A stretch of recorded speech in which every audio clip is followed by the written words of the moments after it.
Welcome to Cambridge Forum, discussing This Changes Everything, Capitalism versus the Climate, with Naomi Klein. I'm Tim Weiskell, a member of the Forum's board, and I'll be your moderator this evening. Naomi Klein is an award-winning journalist, syndicated columnist, and author of the New York Times and international bestseller lists The Shock Doctrine, The Rise of Disaster Capitalism, and No Logo, Taking Aim at Brand Bullies, a book which the New York Times called a movement Bible. Welcome to Cambridge Forum, Naomi Klein. Hi, everybody. Thank you so much, Tim, for that wonderful introduction, and Fred Small for hosting us here at the church, and for those speakers who gave you an opportunity to connect with vibrant local campaigns. We usually save that for last, but I think it's great to have it up front, and we'll pick it up later. So the book is called This Changes Everything because I feel like it's really important when choosing a book title for the title to be a good place to start the conversation. And I think it's a good place to start the conversation when we're talking about climate in 2014 because there are no non-radical options left on the table when it comes to climate change. This is what we need. And by that I mean that if we stay on the road we're on, and this road is often described as business as usual, then our leading climate scientists, as well as some of our most establishment institutions like the World Bank, tell us that we will go directly to a world of 4 to 6 degrees warming above pre-industrial levels. That's Celsius. That's very warm indeed. Now, under this scenario, everything changes about our physical world. That is a world unrecognizable from our own. The climate models break down. Our leading climate scientists tell us they don't really know what a 4-degree world would look like, let alone a 6-degree world. But we do know that we're talking about island nations disappearing under the waves, that we're talking about major cities in danger. We're talking about massive crop failure on the scale of around 60% at 4 degrees, possibly much worse. So if we stay on this road, everything changes about our physical world, and all we have to do to arrive there is nothing. We just have to keep on keeping on. No additional change required. Now, some look at these scenarios and propose radical interventions in our climate systems, engineering responses, sometimes called geoengineering, in order to prevent those catastrophic outcomes. So, for instance, spraying sulfur into the stratosphere to reflect the sun's rays back to space, or fertilizing the oceans. Now, this is also pretty radical stuff. But in certain circles, this is considered more serious, more realistic than putting up solar panels for some reason. Now, these are not our only options. It's not too late to have a good shot of preventing either those radical physical changes or those radical engineering changes. But those also involve radical changes, at least by current political standards, changes to our economic and political systems, and the underlying pro-corporate so-called free market ideology that still holds our elites in its thrall. Because that ideology has everything to do with why we have failed and continue to fail to rise to this civilizational challenge. So the argument I make in the book is that there are a lot of theories that try to explain this this failure to respond. We have known now for several decades, at least we lost all plausible deniability, and yet emissions have increased since our governments started negotiating to decrease them by 61%.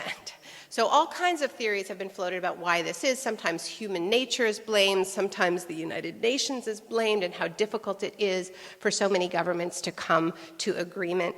And there's truth in all of these theories, but I don't think any of them adequately explain this failure. And the argument I make is that what we often fail to talk about is something very simple, which is catastrophically bad timing. By which I mean that the climate crisis landed on our laps, on our collective laps, at the worst possible moment in our ideological evolution. And that moment was 1988. That was the year that James Hansen testified on Capitol Hill that he now could say with a high degree of certainty that there was a connection between greenhouse gas emissions and warming. That was the year that the editors of Time magazine, when it came to choosing their man of the year, it was still a man at that time, decided to put planet Earth on the cover. Planet of the year, our planet in peril. So that reflected the fact that people's attention was focused on this crisis, and that momentum led to the Rio Earth Summit in 1992, the signing of the UN Climate Convention, the creation of the Intergovernmental Panel on Climate Change in 1988. So, what else was going on in this time period? And this is what I look at. So, 1988 was the year that Canada and the US signed the first free trade deal that later was extended to form the North American Free Trade Agreement, NAFTA, which became the prototype for all of these free trade deals that we're still dealing with, like the Trans-Pacific Partnership and the whole alphabet soup that they continue to throw at us. It was the year before the Berlin Wall collapsed. It was the moment that Francis Fukuyama declared history over. It was the triumphant moment in the ideological project that in most parts of the world is called neoliberalism.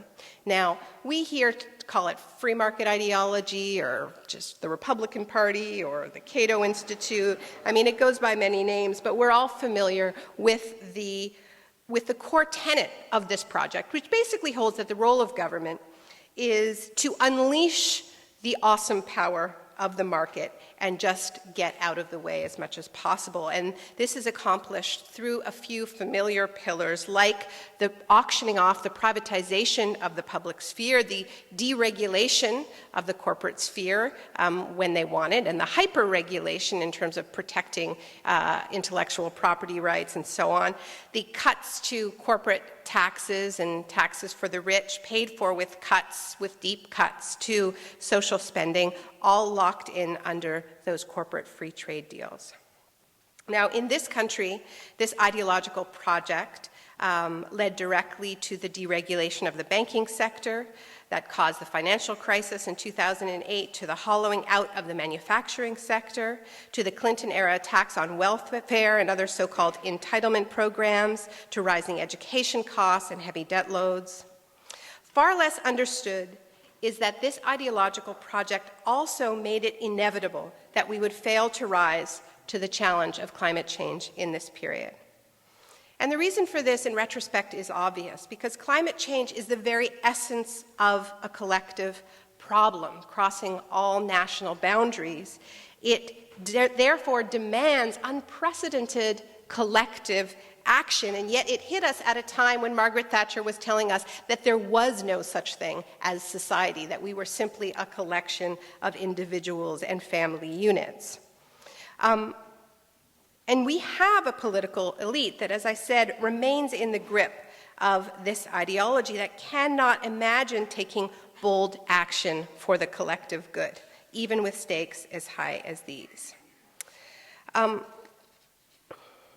So even with every major scientific organization warning, as they are, that we are headed towards catastrophe, even when you have John Kerry describing climate change as a weapon of mass destruction, the solution again and again is, well, let's create a market mechanism, right?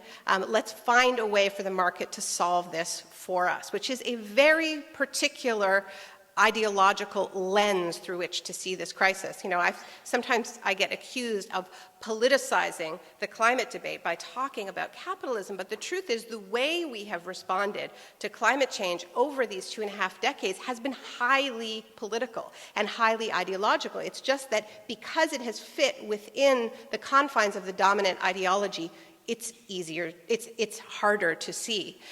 So it's extremely political and highly ideological to create an emission trading scheme to deal with carbon instead of regulating. And yet that is what was done at the United Nations and when Kyoto was negotiated under pressure from the US, which then didn't sign the Kyoto Agreement. It's highly ideological for big green groups to dole out shopping advice in response to a collective crisis and say it's about changing your light bulbs and switching to a hybrid as opposed to joining a mass movement. That is highly political and highly ideological. So I'm going to be talking specifically about how this kind of market supremacist logic clashes with what we have to do to rise to the climate moment. And how we cannot avoid engaging in a true battle of ideas about what values and core principles should govern our societies. And this is the debate we have been trying to dodge by trying to force climate into this non-threatening market-based system. But before I do that, I want to speak a little bit about power. Now, most mainstream discussion about why we have failed to deal with climate change blames public indifference, blames public apathy. And I've been told this several times as I've been touring with the book, talking to journalists, is this idea that the reason why politicians aren't acting is because politicians are governed by electoral cycles, and they aren't getting a message from voters that this is a priority for them. So people may say they care about climate change, but if asked to rank it, it will come in almost reliably last after almost every other issue. In other words, this isn't the issue that the majority of even liberals will vote over. Indeed, on the right side of the political spectrum, there's much more passion about climate change, but the passion is about denying its reality, as you well know. Okay. Now, the problem with this is that on the other side of the other side of the debate, you have highly motivated actors, not just those sort of hard-right deniers, but the fossil fuel companies that have poured a lot of money into that movement. These are forces that stand to lose trillions in so-called stranded assets if our governments decide to take climate change seriously and decide to live up to the 2-degree temperature target that they set in Copenhagen in 2009. So faced with the loss of these enormous profits, this industry fights to win. They fight like they mean it. They fight with passion, dare I say creativity. They buy off politicians, they spread misinformation, they fund denial campaigns. On the other side, all too often and for far too long, we've had this, meh, I care on a good day. So any serious plan to address the climate crisis needs a credible strategy for dealing with this massive imbalance of forces, this urgency gap, this passion gap. So it can't just be this wonky discussion about whether you prefer cap and trade to cap and dividend, or which green technologies you think are most promising. It has to also be about political strategy. And I think it has to be based on the premise that the only way you can win a battle against a small group of wealthy and powerful interests with a huge amount to lose is by building a movement made up of masses of people with even more to gain. And that is precisely what a justice-based response to climate change can offer. precisely by putting economic transformation at the center of our response to climate change. So, I think that's a good idea. So I want to drill down a little bit here into the ways in which we have this fundamental clash between our reigning ideological project and what the obvious things that we need to do to respond to this crisis, because they show why we need to have that battle of ideas, that battle of values. And they also show how we can build that transformative movement, that justice-based movement, that counterpower, okay? So, the most obvious way that responding to climate change clashes with this project is austerity, right? We live in a time when our governments are constantly cutting back. Now, what we need to do to get off fossil fuels in the very little time that we have left is we need to invest massively in the public sphere. We need to invest massively in the public sphere to build public transit that everybody can afford, which, by the way, may mean it's not profitable. Free public transit is not very profitable. We need to roll out dramatic energy transitions. The technology is there. We now have fantastic research out of Stanford University that says that the technology is there, the economics are there for us to move to 100% renewable energy by 2030. We can do it, but it requires huge public investments. And we also need to invest in the public sphere to protect ourselves from the heavy weather that we've already locked in, because we are no longer talking about preventing climate change. Climate change is here, it's going to worsen. We're talking about preventing catastrophic climate change. But the heavy weather is already hitting us, and we already have had many glimpses of this, of what it looks like when you have a collision between heavy weather and weak and neglected public infrastructure. Hurricane Katrina, this is how I begin and end my last book, The Shock Doctrine, you have a storm that actually, by the time it hit New Orleans, had been downgraded. It wasn't even that strong by the time Katrina hit New Orleans. It had been downgraded to a tropical storm. And it hits the levee system that has been systematically neglected, warnings ignored. So you have that collision, the levees break, the city floods. But that's not even the most serious collision between the neglected public sphere and heavy weather, because the real collision happens when it turns out that FEMA can't find New Orleans for 5 days and abandons the people of that city on their rooftops holding signs that said help in the Superdome. If you had money, you could get into your car, drive out of the city, check into a hotel, and call your insurance broker. If you depended on a public sector, a public sphere, to have an evacuation plan, to have some sort of role taking care of the public, you were out of luck. You were literally abandoned. And we saw something similar during Hurricane Sandy, where there was such a division, and let's be honest, these divisions break down not just along class lines, but along race lines, because in this country, everything about class is about race. And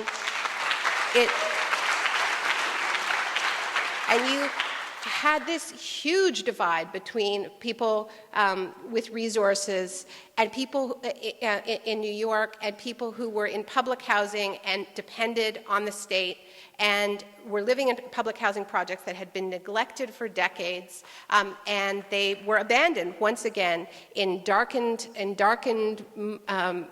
multi-story housing projects for, in some cases, weeks. So one thing that can happen in these moments is that they can be a wake-up call, and they can be a wake-up call about the logic of austerity itself. Now, so far, this has only happened in glimpses, in moments. I always remember, and I quoted him in The Shock Doctrine, Jonah Goldberg, a very right-wing columnist, had this sort of little ideological breakdown during Hurricane Katrina going, when disaster strikes, you want big government to ride to the rescue. All these guys who'd been systematically railing against big government were like, where's the government when you need it? So I just came back from launching the book in the UK, and there they had a very powerful example of this, where they had historic flooding this past winter. I'm sure many of you saw the footage. And once again, you had this collision because it turned out that David Cameron and his austerity-crazed government had, despite the warnings from climate scientists saying that the way in which climate change is going to and is already playing out in the UK is with increased precipitation and more flooding, Cameron had cut back the environmental agency which is responsible for dealing with flooding. He had laid off more than 1,000 workers. Another 1,700 workers' jobs were on the chopping block. Hundreds of flood defense programs had been cut back. And suddenly, people are going, wait a minute, where's the government? And this gets ugly. I mean, this is what's really important to understand, is that it is not just about whether the planet is going to get warmer. It's about whether we are going to become more brutal in the face of that warming. Because when we have a system that venerates greed and self-interest, what happens when disaster strikes is things get ugly. And we saw this really clearly, where suddenly all these Brits who had been supporting David Cameron's austerity program went, wow, we need money. Where should we get it? Well, the Daily Mail, which is a very right-wing tabloid, ran a petition off the front page calling on the Cameron government to divert money from foreign aid to the local flood victims. Why are we spending money helping Bangladesh when we have flooding right here? So this is pretty rich, coming from the country that has been burning fossil fuels longer than any other country in the world and invented the steam engine. But this is why we have to be talking about shifting our values, because if we allow these values to dominate our societies, they are going to dominate the way we respond to this crisis. So the good news is that this is the best argument for massive investments in the public sphere that progressive movements have ever had. They will create huge numbers of well-paying unionized jobs if we want them to, and it can revitalize a moribund manufacturing sectors and bring services to the most underserved communities in the country, services that deliver real improvements in quality of life. And there's a really great local example here where one of the most visionary environmental justice groups in the country is ACE, Alternatives for Community and Environmental.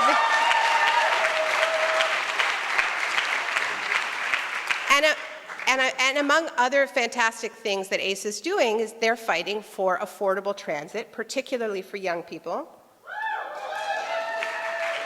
making the argument that this is about fighting inequality, about fighting for mobility, about fighting for real economic opportunities, and it's also about battling climate change, because if we're going to take this seriously, we need transit that is affordable for all.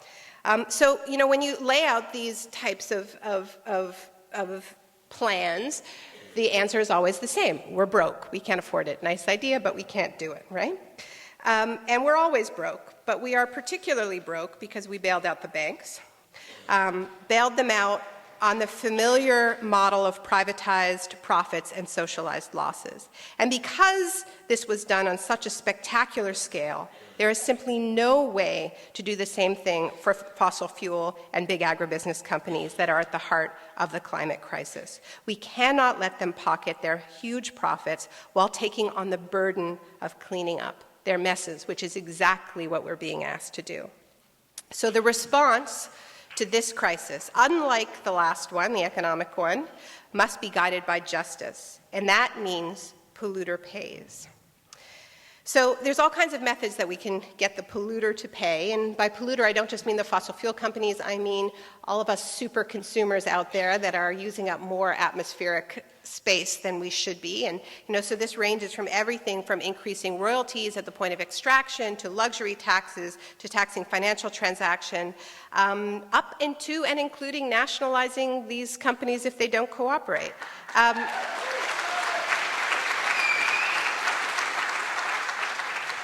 What we cannot do is accept climate policies that pass the bill on to working and unemployed people who are already struggling to pay their heating bills and to pay for transportation. I actually think that this is, I mean, for me, one of the reasons why I am such a supporter of the fossil fuel divestment movement, and I've been, really excited to be part of it from the beginning as a board member of 350, and I was here in Boston with Bill on the Do the Math tour. But I have this secret agenda around divestment, which has to do with setting up the moral argument for the kinds of regulations that we actually need. And let me explain this a little bit. Now, we just heard from the very inspiring divestment movement at Harvard. There have been a slew of recent victories. While I was in the UK, they got some fantastic news, which is that Glasgow University voted to become the first university in Europe to divest from fossil fuels. And then we had the rather stunning news right on the eve of the UN Climate Summit when the Rockefeller family, names synonymous with oil, announced that part of their family was going to divest its family fortune from fossil fuels, and in particular their foundation, the Rockefeller Brothers Foundation. So the connection with the polluter pays is that every time a new institution decides to divest, indeed every time that the divestment argument is publicly made, anytime anybody says these are immoral profits, it reinforces the idea that fossil fuel profits are illegitimate. As Bill says, these are rogue industries. And it is this illegitimacy that is key to establishing the polluter pays principle that eventually forced the tobacco companies to help foot the bill for helping people to quit smoking. So the Rockefeller is actually a really important example, beyond just that it's sort of like, hi, Harvard, if the Rockefellers can divest, I think you can.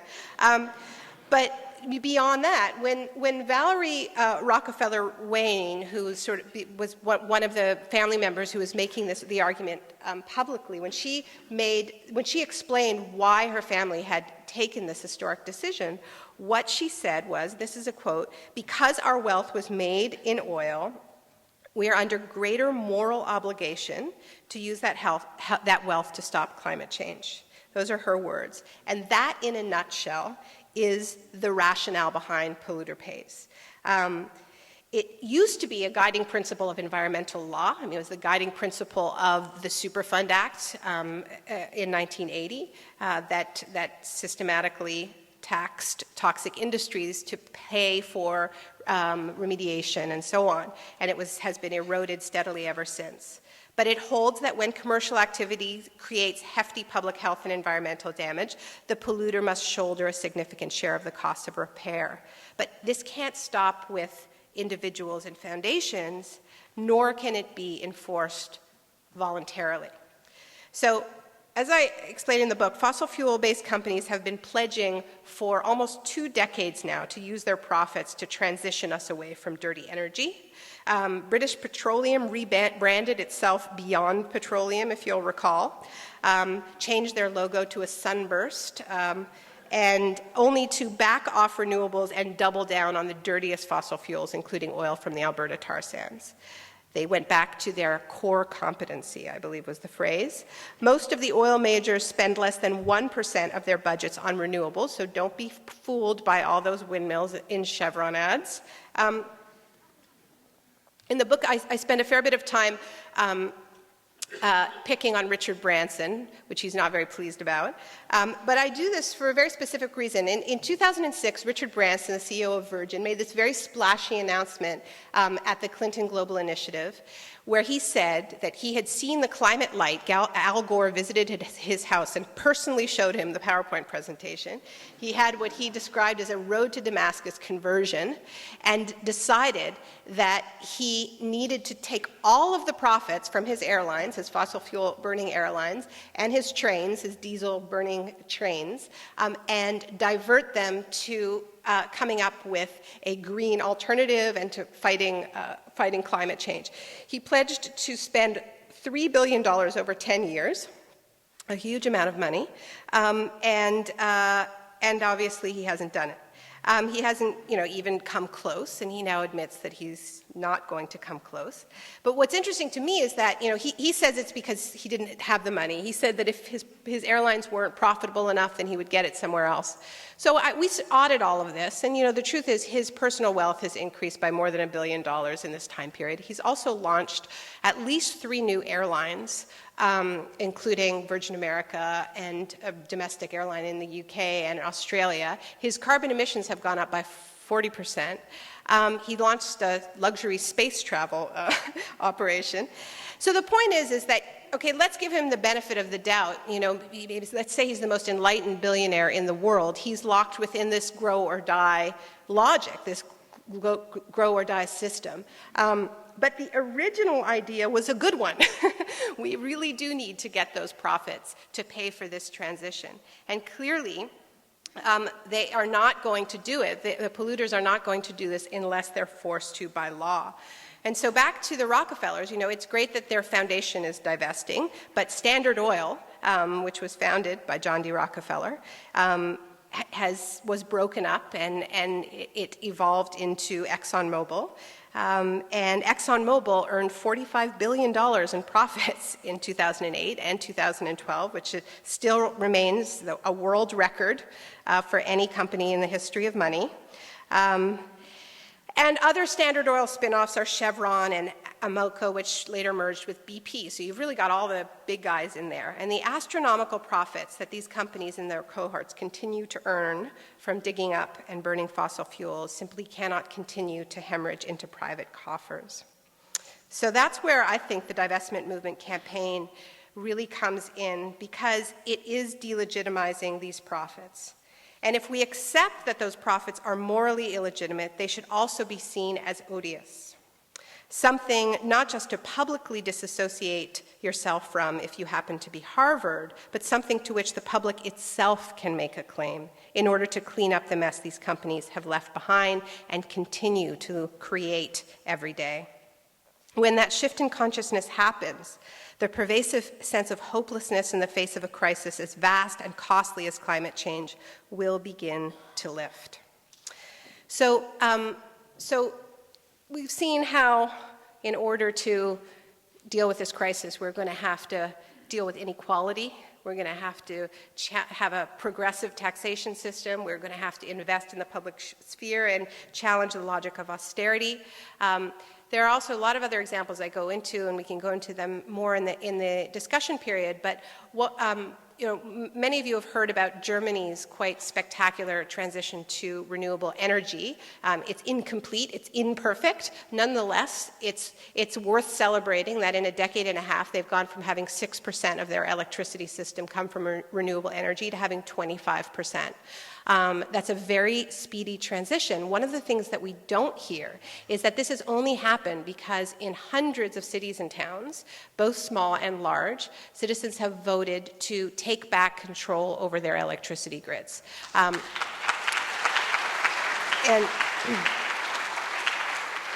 And this is sometimes called remunicipalization. Essentially, it's reversing the privatizations that took place, many of them in the 1990s, when it was so fashionable for governments to sell off their public assets.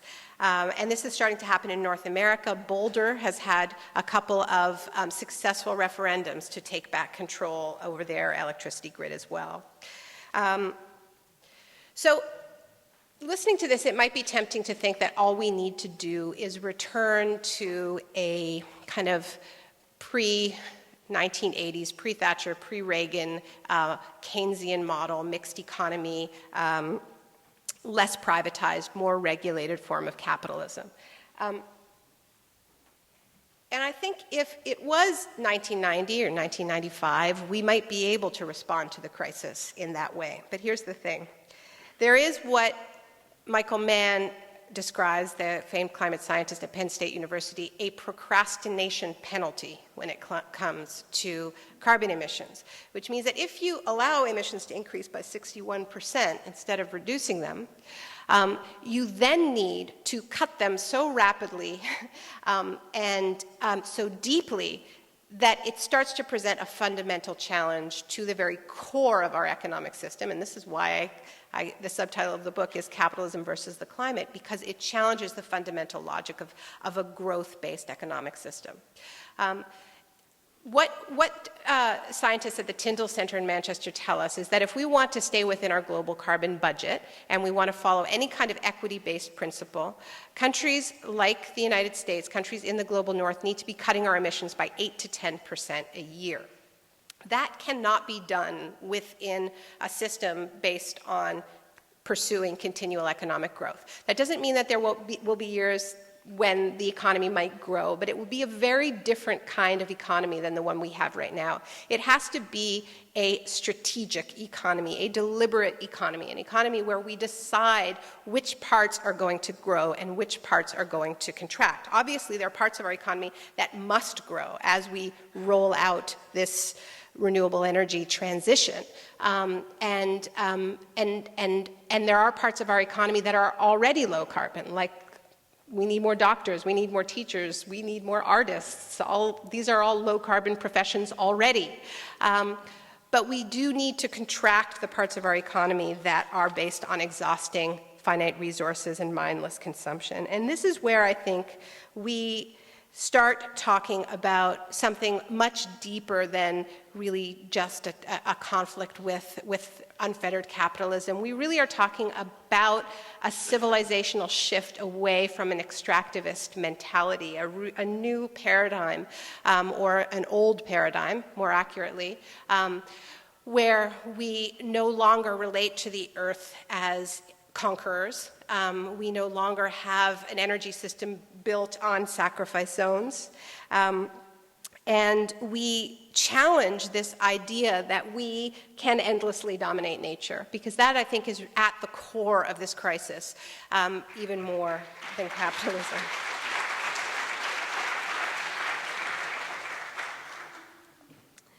And this relates deeply to fossil fuels, because the promise of fossil fuels was that always that they would liberate us from nature, from having to think about where we live and the particulars of our geography. Emerson, who spoke in this room, I'm told, described coal as a portable climate. And that was always the promise. And the industrialists that embraced that first commercial steam engine, they liked it because it meant that they no longer had to build their factories next to rivers where there were waterfalls and rapids. They could build them in cities like Manchester where there was a surplus of labor, and they could have more control over their workers. And the allure of the steamship was that it would go whenever. They were no longer at the mercy of the winds, right? But as they say, Mother Nature bats last. And this one-way dominance-based relationship, it turns out we are now being spoken back to, just something of a delay. So since this book's been published, I've gotten a little pushback on the use of the C word. People keep taking me aside and going, climate was big enough, did you have to make it about capitalism? And I understand the concern, but here's what we need to remember. It's not like we're talking about an economy that is working beautifully except for the small matter of rising sea levels. We're talking about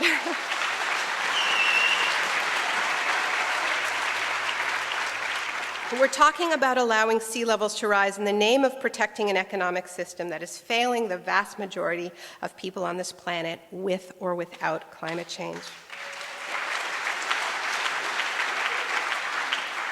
Naming the system of unfettered greed as the problem actually makes climate change a lighter lift, because while a lot of people aren't so sure climate change is their number one priority, a majority of them know all too well that the economy is not working for them.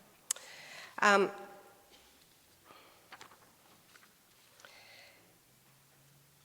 just going to skip ahead a little bit. This is big, it is true.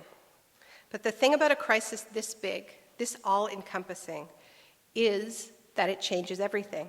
It changes what we can do and what we can hope for, what we can demand from ourselves and our leaders. It means there's a whole lot of stuff we've been told is inevitable that simply cannot stand. And it means there's a whole lot of stuff we've been told is impossible that has to start happening right away. Can we pull it off? All I know is that nothing is inevitable. Nothing except that climate change changes everything, and that for a very brief time, the nature of that change is up to us. Thank you. Much of your book may be leaving some people despondent. On the other hand, there's a lot that's optimistic within the book. And in particular, you highlight the tension between the old Greens and almost a generational divide with new Greens, as it were, and have a very powerful section on Blockadia. Can you explain to us a bit why you draw sort of inspiration from Blockadia? But the term Blockadia comes from the movement against the Keystone XL pipeline and the direct action against the southern leg, which has been built. I think it's just a great term, and I sort of took it and ran with it as the ethos of this new wave of climate action, which knows who its enemy is and is going after the fossil fuel companies directly.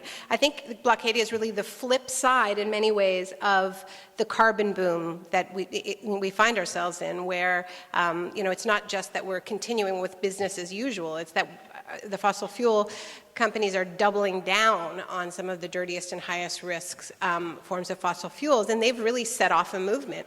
And I think it's a couple of reasons, but these new extraction methods, right, like fracking, like tar sands, they have a larger footprint than their predecessors. They require a lot more land, and they encroach into a lot more territory. And this movement, and I think we saw a large part of what happened in New York City during the climate march was Blockadia come to life, as well as many other parts of this movement. But it is the flip side of the carbon boom, in the sense of that this is the anti-fracking movement. This is the movement against the Keystone XL pipeline. It's an indigenous-led movement in many parts of the world. Certainly in my country, it's very much indigenous-led, because it's First Nations people who live downstream from the Alberta tar sands and are feeling the effects of that toxic industry in their bodies and cancer clusters. I'm seeing the animals that they rely on becoming very sick and disappearing.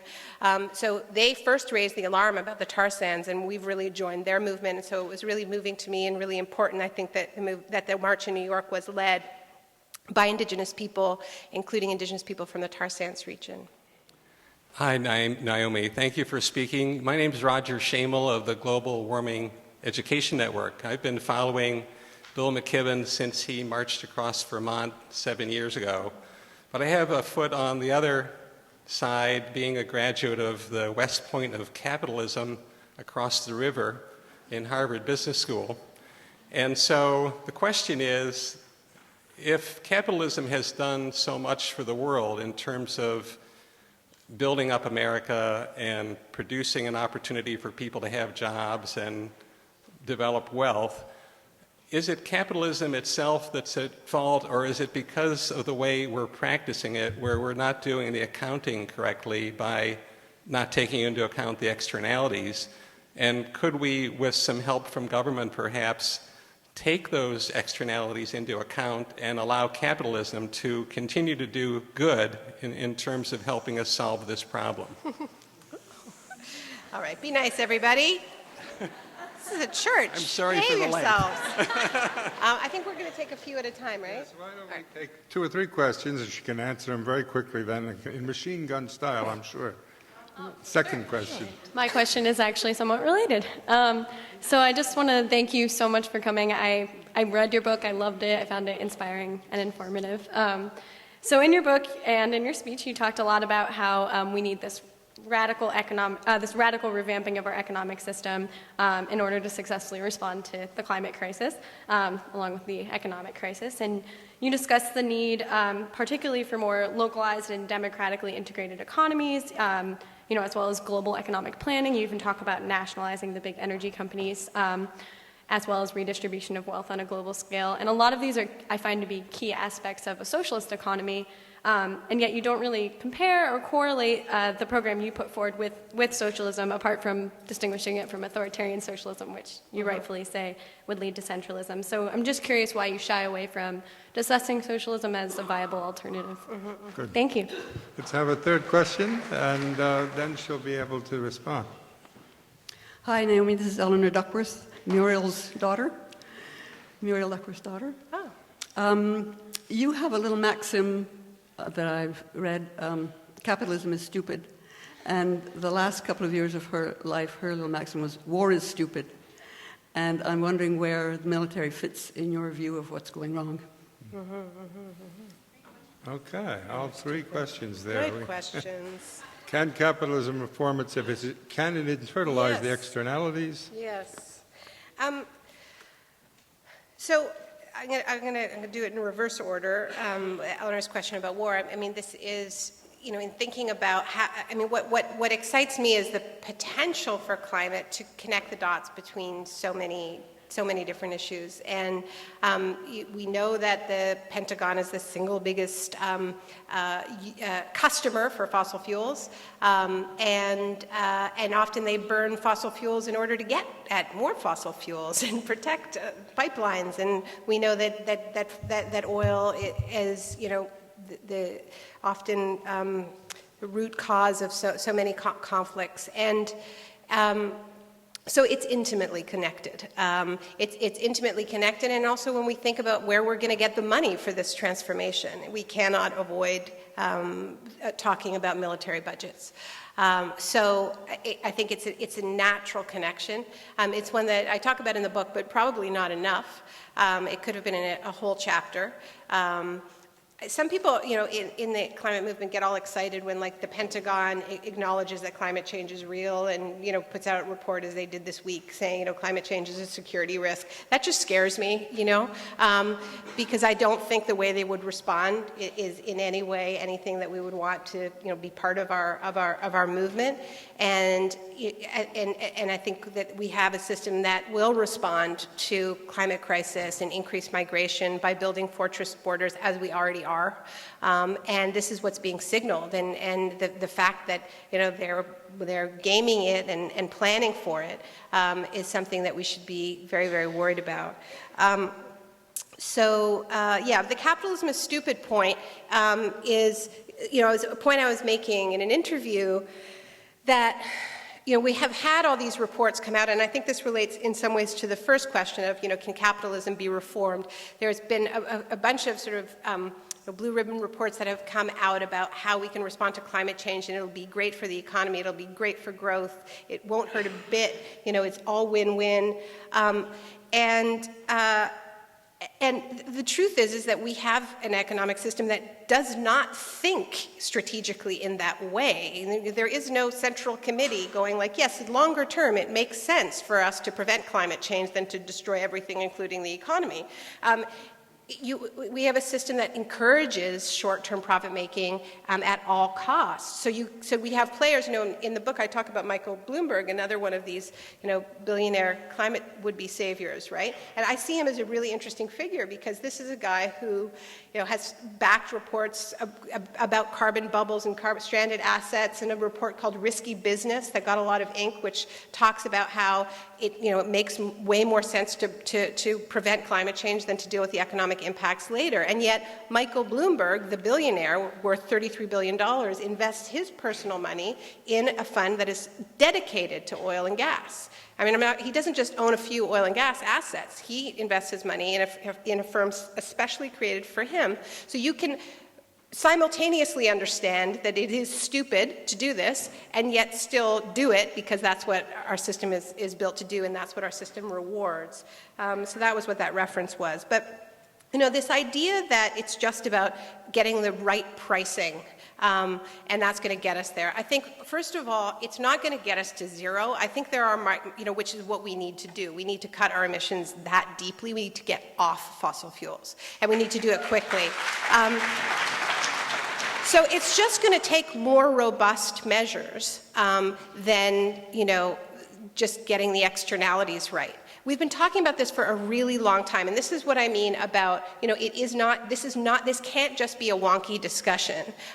We're having a bit of a Groundhog Day about this. Many books have been written about this over decades, and nothing is changing. It's simply too profitable to have the status quo.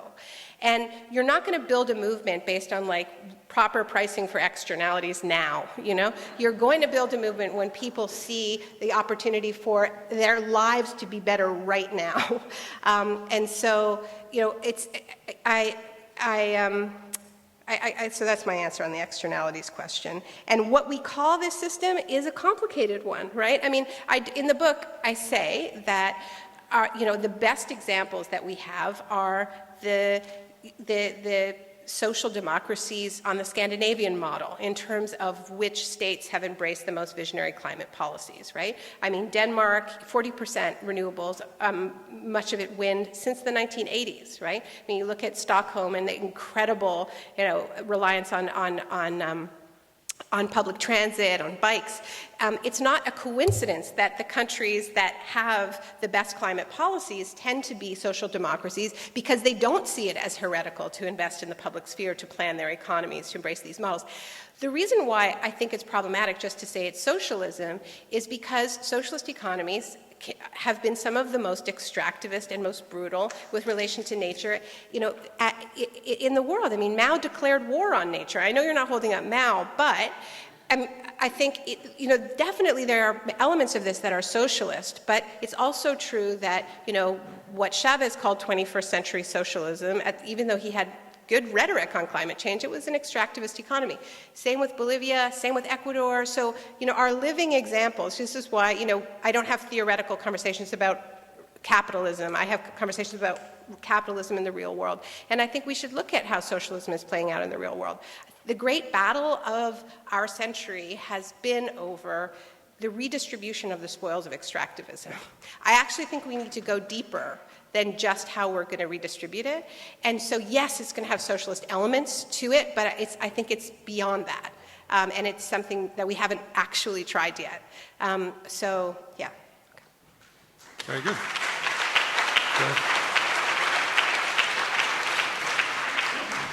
Question? There was a third question before about... Oh, she got No, all I got three. them all. She got all three. Oh, okay. I wove them seamlessly.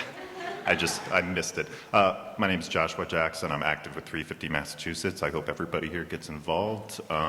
We have postcards in the back to Governor Patrick that we hope you can sign to keep the pressure up. Okay. But yeah, quickly, the 350.org, that's in the name of the organization for which you're board for, refers to a CO2 concentration stabilization target. Here in Massachusetts, our mitigation targets, if they were to be paired with that 350 global parts per million stabilization, if we were to take the carbon budget for that, our carbon budget for the state would be exhausted already. So obviously our state's climate policy is inadequate if we want to have a climate stable future. That being said, it's a great fear of mine that while 350.org and you, thank God, people like you and Bill McKibben who are talking about the forest, while so many big greens are talking about the trees while the forest is being deforested, while you're presenting that big picture, I'm afraid when you call in the book when you say only a mass movement can save us, and that we need to break the rules, you actually point to social movements in the past, like the labor movement, the anti-colonial struggle movements, that historically were not characterized by what I would call necessarily a peasant model of social change, which is you get 300,000 people together in New York City on a Sunday afternoon. And Did you say pleasant or peasant? Peasant. Okay. And I was at the march. Yeah. I totally support the march, Yeah. just as I totally supported Occupy. But the point is, to make the kind of fundamental social changes that you and so many of us know we need, I really do think it requires a commitment to a kind of political organization. I'm saying this as an anarchist, by the way. It happens. Yeah. A commitment to a kind of political organization that the American left has really dismissed over the last 30 or 40 years. Organization based on membership dues, an organization based on democratic structures, an organization based on personal commitment, democratic power. And So is your question, where is that organization? yeah, my question is, why has 350.org, you send out a survey asking what the movement thinks we should be doing. I feel Okay. like the movement itself in an organization collectively should be To deciding. include other questions as well? Yeah. Thanks. I think we got the question there, sir. Okay, hi. I'm Cole Harrison with Mass Peace Action. You made the point that the current economic system is not working for many people. And among those people are the people in the developing world. And I understand that even if the developed world gets off of carbon, then we will still have irreversible climate change if the developing world industrializes in a dirty way. So therefore, it's going to cost money that the developed world has to pay to the underdeveloped world to create a global green transition. How is this going to come about? Very good. Third question. Hi, Naomi. My name is Wes Nickerson. I'm from the Green Rainbow Party of Massachusetts, the Massachusetts affiliate of the Green Party nationally and internationally. So the question I have is related to politics, electoral politics, and I understand that organizations like 350.org, the Better Future Project, and organizations like that are decidedly apolitical. In other words, they don't take positions on electoral politics because of their 501c3 status. What I'm concerned about is the entrenchment of power and within the world, and both the Democratic Party and the Republican Party are controlled by elites in the world. Supporting either major party perpetuates business as usual.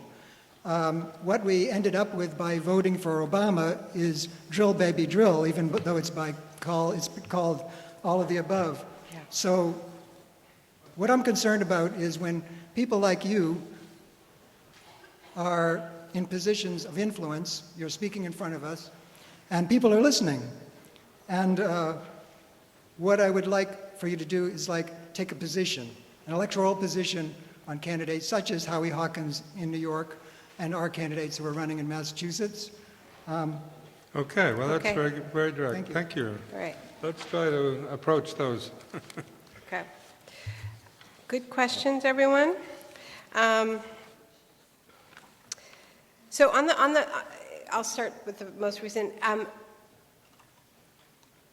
mean, here's the thing. I mean, there's people like me, I guess, who speak to rooms full of people, and then there's 350, these are different issues.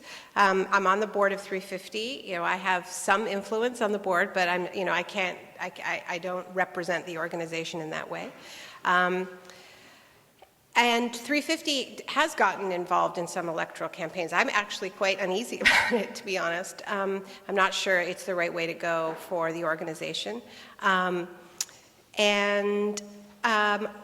in terms of me as a sort of individual who does, write books and travel and speak to rooms full of people in cities that I don't live in, and in countries I don't live in, I live in Canada by choice, and I don't tell people who to vote for. I get involved in politics where I live. I get involved in politics in my city and in my country, and I meddle in all kinds of elections. But I don't live in the United States. And I think if there were a candidate for president who I felt really passionately about, a third-party candidate, I have in the past gotten involved. I certainly didn't support Obama in either election, so I plead Canadian, as I do sometimes, just to get out of these sticky situations. But I think it's a really important discussion to have. Obviously, I'm not dismissing it, and I think that the first question about democracy in our movements is absolutely critical. And this is way beyond 350. Okay, this is about this is about how you organize in the rubble of neoliberalism when the institutions that used to be the backbones of transformative social movements are hanging on by a thread. The labor movement is embattled. Our public institutions, our universities are struggling, particularly our public universities that used to provide that space as well. So it is a reconstruction project and a reimagination project. But I am deeply worried about the dynamic where we have, I thought that what happened in New York was amazing. It was an incredible day. But I have been very disturbed to see the way in which that, because we don't have a democratic movement and we don't have systems of accountability, we have networks of NGOs that are largely accountable to their funders, and their funders don't want these connections being made. There's been a discussion, okay, well, how do we capitalize on the momentum of the climate movement? And that all the people I talked to in that march were really interested in transformative change. I mean, you had people from some of the lowest income communities in New York talking about how their kids had asthma and their hope for climate jobs, and the next thing you know, it's like, well, how can we leverage this into cap and dividend? How can we leverage this into a narrow sort of price on carbon solution? And that's not what they were talking about. Tax and dividend, this is being portrayed as being the alternative to cap and trade. Tax and dividend it returns all the money to consumers and it is a consumer-based model, right? It is not a citizen-based model. It's not a progressive tax because it treats everybody equally, and it leaves nothing for public investment. But there are no lines of communication between the people on the street who built that pressure that then allows different NGOs to go in and negotiate and use their political access. And I think it's a crisis. It's a real crisis. And democratizing our movements is, I think, it's the most pressing discussion that needs to happen, in this country on, the left of progressive movements. How we establish those networks of accountability. And so this is a problem that we have that has to do with having NGOs instead of movements, and I say that with all love. I love 350, and I invest a lot of, I think it's a great NGO, but there are limits to that model. I agree with you, and so the question about the global carbon budget is a very, very good one. And I say in the book that what actually brought me to this issue was first hearing the argument for climate debt from Bolivia's trade negotiator, Angelica Navarro, and she laid out this vision for how, if we take climate change seriously, it could be the basis for a Marshall Plan for planet Earth. And for me, as somebody who comes out, I have not spent my life in the environmental movement. I've spent my life in the economic justice movement, the global economic justice movement. And the idea that in responding to climate change, we could heal wounds that date back to colonial pillage, to me, is a really inspiring prospect. And hearing this argument from Bolivia in particular, which is the most extracted country on earth, this is sort of the basis of the open veins of Latin America that Eduardo Galeano wrote about, that the way we respond could transfer wealth, could transfer technology. That is what's exciting. So where do we get the money? I think this is in the same place that I talked about earlier. There are good proposals for a global financial transaction tax, to create a global green fund. But it is going to have to be justice-based, and it is going to mean higher taxes for the wealthier people in our countries, which probably includes most people in this room. Yes, you will have to pay higher taxes, and that will help fund this transition, not just in this country, but around the world.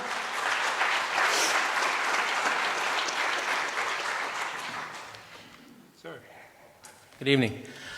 I guess what you've heard buried in some of the questions tonight is that the movement is too wimpy and the leaders aren't really leading. I was down at the Flood Wall Street thing, and I think, what a waste of energy, what a waste of commitment. You could take half the number of people that showed up at Flood Wall Street, and if you you were organized and you distributed yourself efficiently, you could shut down Manhattan. Half the people in this room could shut down Boston. A few pews could shut down the Mass Pike tomorrow. Really, we are just being incredibly soft on ourselves.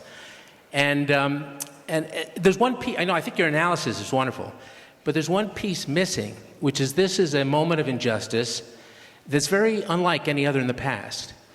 We are all oppressors, and we are all victims of this.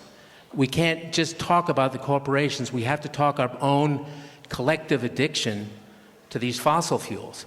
The defense of the fossil fuel industry is people want it. People will buy it.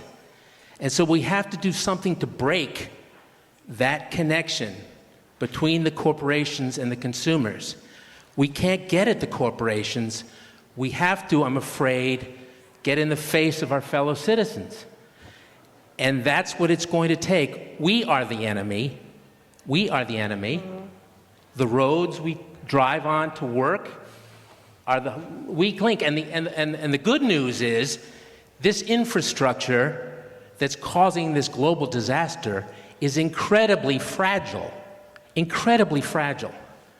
Gas stations, automobiles, turnpikes, railroads. Would you help me overturn a couple cars on Church Street after the forum? Probably not. The question raises a very interesting dilemma that, in fact, is likely to become more pronounced in the coming months. Thank you, sir. Thank you, sir. The problem is this. As you probably noticed, Naomi, in the last few days and, in fact, weeks, the price of oil has actually dropped. And as we succeed in moving off of fossil fuels, the price is likely to drop even more. Now, the coming crunch is this. How are we going to develop a rationale for people not to use cheaper and cheaper fossil fuels at precisely the time they should be moving towards renewables, when those are the most available for the poorest in the community?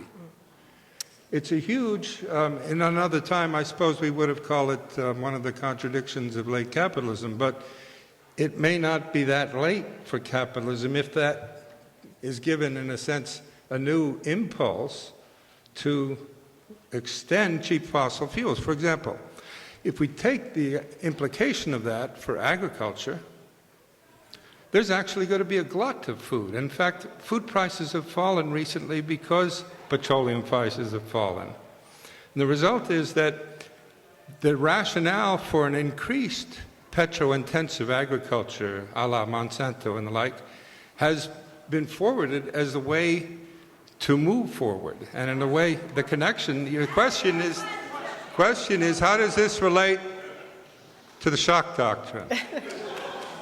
Her book, Shock Doctrine, drew our attention to the fact that it was shocks that had the capacity to enable well-organized corporations to capture the issue. This is the problem in climate. Well, and it's also the problem with leaving this to the market. I mean, I think that what this shows is the market is volatile, and it's a very, very unreliable partner in our transition. And but I have to strongly disagree with this idea that we are all sort of equally guilty and we are the enemy. I don't think that most people hate filling up their cars and.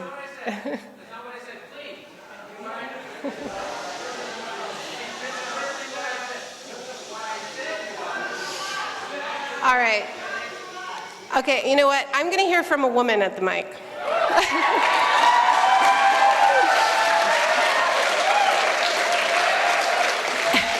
And yeah. It makes me really nervous about asking my question. But it sort of piggybacks on what you were speaking about before in terms of the developed world and, quote, undeveloped.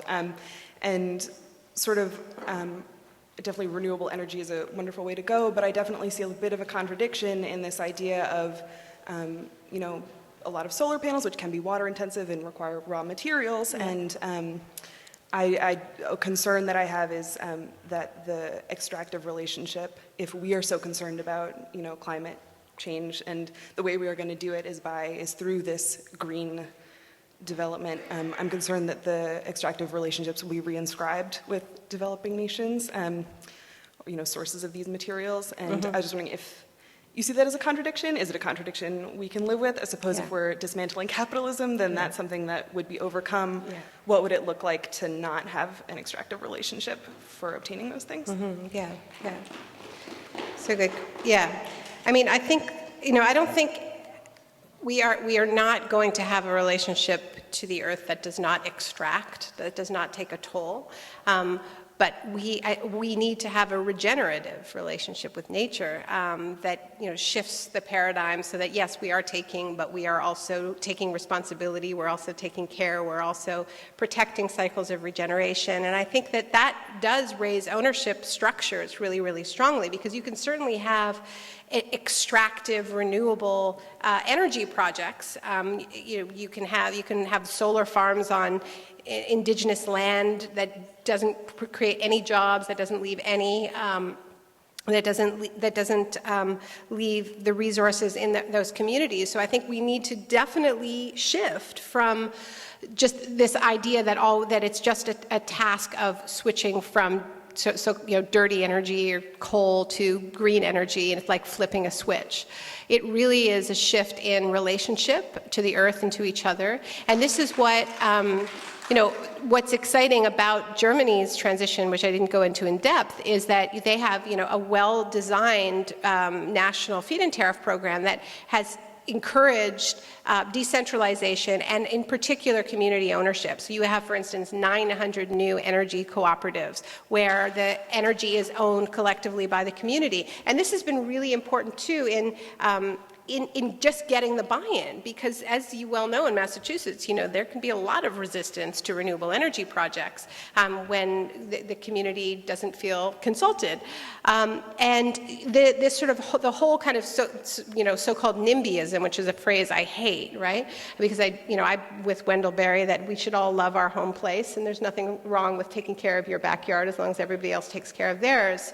But when you have these systems of community ownership over renewable energy, which they have in Denmark to a large extent, and which they have in Germany as well, although it's under threat, that the whole NIMBY problem basically disappears. People want the projects in their communities because they're able to keep the resources in their communities to spend on other social programs, and that sense of collective ownership, I think, also makes us better stewards, better caretakers. And I don't think it's going to be perfect. And yeah, we're going to exhaust resources. There's a whole hell of a lot of us, but we can do it much better than we're doing it right now. But everything has a cost. But I think sometimes we use that as a cop-out. Like everything has a cost, nothing's perfect, so we may as well have an incredibly high-risk nuclear power plant, right?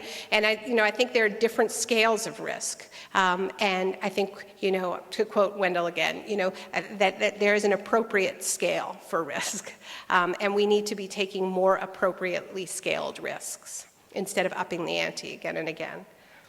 Thank you very much, Naomi Klein. We are going to have to move on.